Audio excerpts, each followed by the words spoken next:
സർജറിക്ക് ശേഷമുള്ള പെയിൻ വളരെ കുറവായിരിക്കും. കോംപ്ലിക്കേഷൻസിൻ്റെ സാധ്യതകൾ വളരെ കുറവാണ്. പിന്നെ എത്രയും പെട്ടെന്ന് നമുക്കൊരു ജോലിയിലേക്ക് പ്രവേശിക്കാൻ സാധിക്കും. കോസ്മെറ്റോളജിക്കലി ഒരു ബെറ്റർ ഔട്ട്കം ആണ്.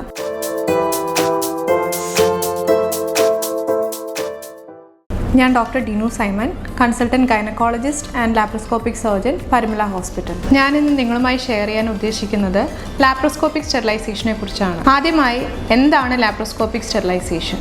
It is a permanent method of sterilisation. ഏറ്റവും പ്രധാനമായി പറയേണ്ടതെന്നാൽ ഇതൊരു ഡേ കെയർ പ്രൊസീജിയറാണ്. അതായത് രാവിലെ ഹോസ്പിറ്റൽ വരികയും സർജറിക്ക് ശേഷം ഈവനിങ് വീട്ടിലേക്ക് പോകാൻ സാധിക്കും. ജനറൽ അനസ്തീഷ്യയിലൂടെയാണ് സാധാരണ നമ്മൾ സ്റ്റെറിലൈസേഷൻ ചെയ്യുന്നത്. അതിനായി വയറ് മുറിക്കാതെ ഒരു ചെറിയ, അതായത് താക്കോൽ ദ്വാരം വഴി ഉള്ളിലേക്ക് പ്രവേശിച്ച് സ്റ്റെറിലൈസേഷൻ ചെയ്യുന്ന ഒരു മെത്തേഡാണ്.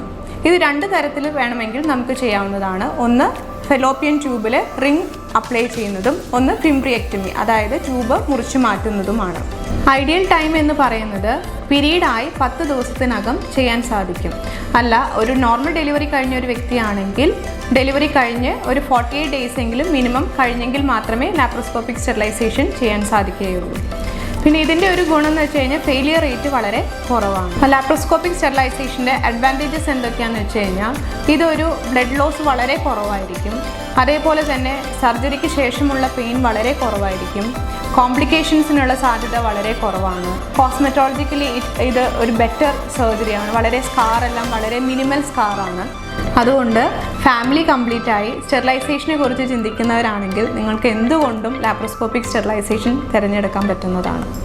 Thank you. Gregorios Medical Mission Multi Speciality Hospital.